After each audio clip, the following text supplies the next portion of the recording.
So, I'm working right now, but I figured, since I'm thinking of these subjects, might as well have a little chat with my online buddies about it. A one-sided chat, of course. Not long ago, I've kind of debunked this shit a few times before, but not long ago, I was reading up on the phrase, or the word confabulation. And, it just, it reminds me of, like, the Mandela effect, or the Mandela effect, which is what I called it for a while. And, just kind of, general, white lie type of things. Back before the advent of the internet, and before Google really got very big, and, everybody has the internet in their pocket at this point, and, if you hear something, you can immediately research it. Well, back in the day, people filled in the gaps a lot of the time, Like, that was almost like an art form, like people would be telling stories about, like, back in the day and things like that, and you would hear things that didn't even make sense or things that just sounded wild, and it was like, you'd ask one of your family members, is Grandpa really telling the truth right here? And, like, they're like, I don't know. You know how it is, telling stories, like, who knows if it's true? Who knows what's true and what's not? Some things you can obviously tie down and be like, oh, okay, well, this happened. But there's people, a lot of people like to fill in the gaps. And, when you're telling stories and you kind of know that there's going to be some embellishment, that's kind of one thing.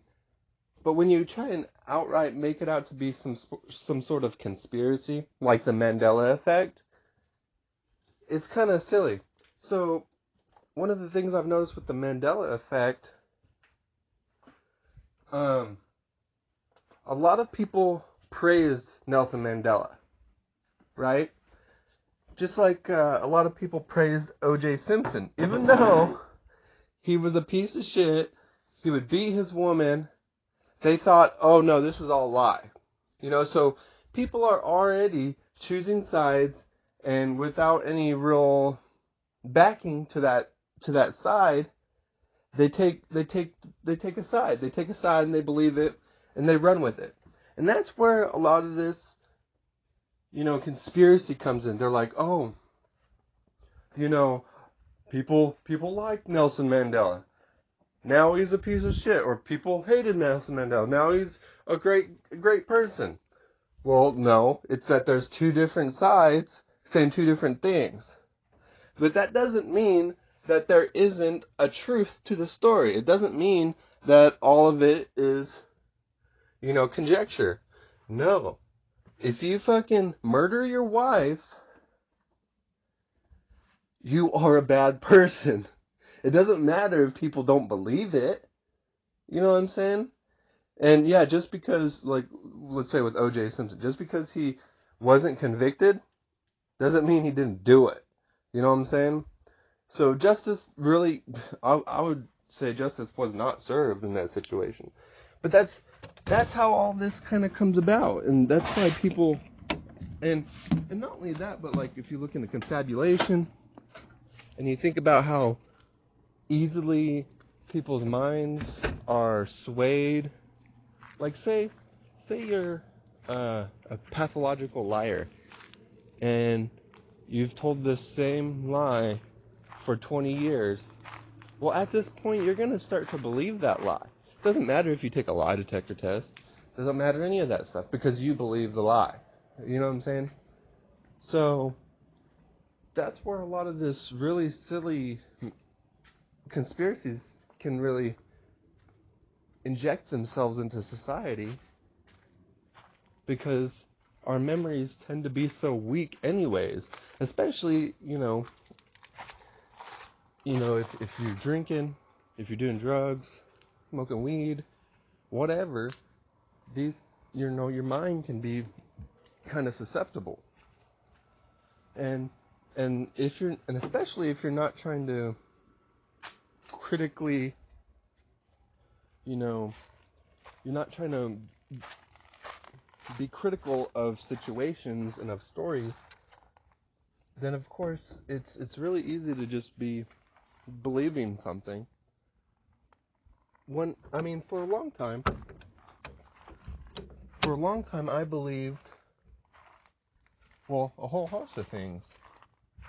At one point I believed 100% in climate change and global warming. But technically, I was watching nothing but Michael Moore movies, watching nothing but fucking the news.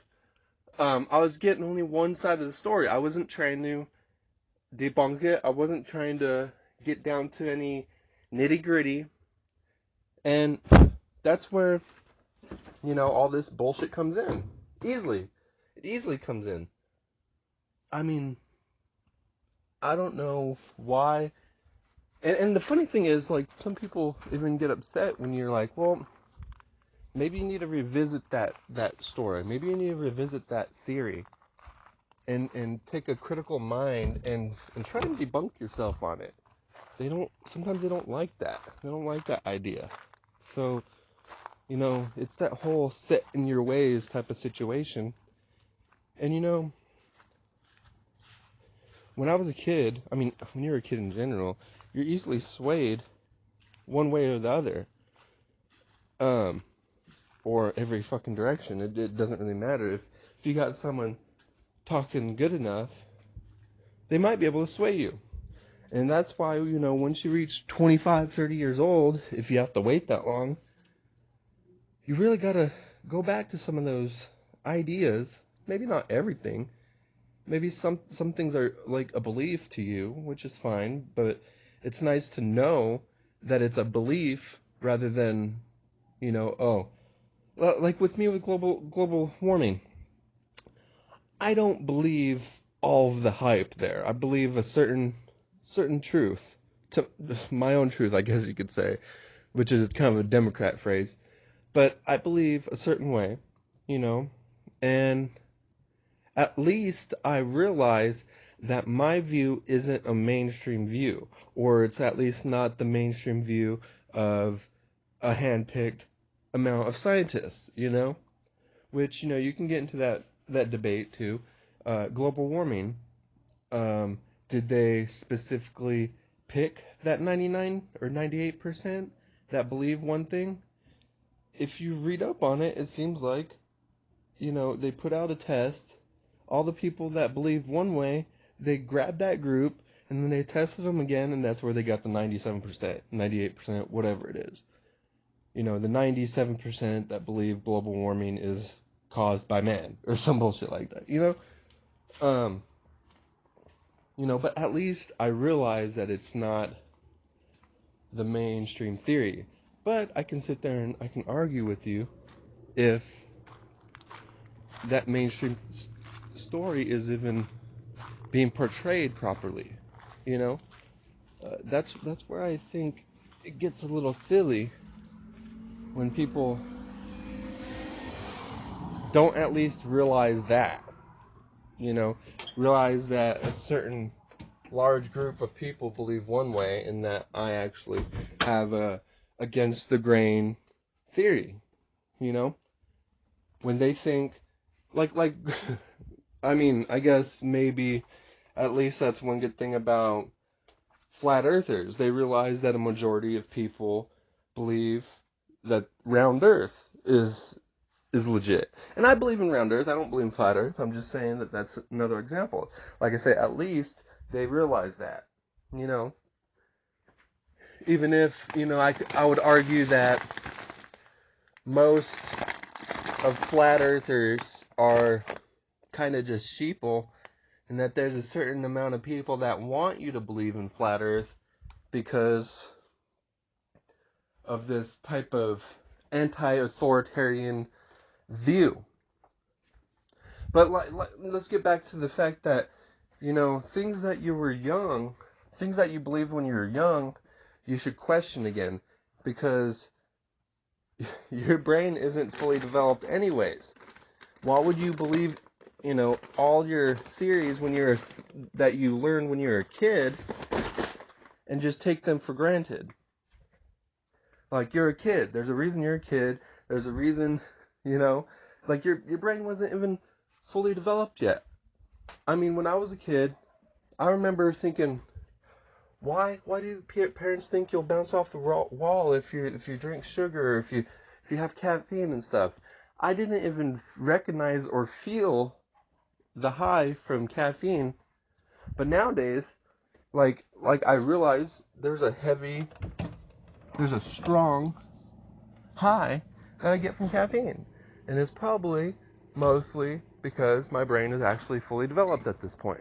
It can actually respond to those receptors. I don't know, it's kind of interesting. But anyway, memory is pretty fallible. And if you don't, hey buddy, if you don't question things sometimes, you're doing yourself an injustice, in my opinion. I'll get back to this in a little bit. I got some more work to do.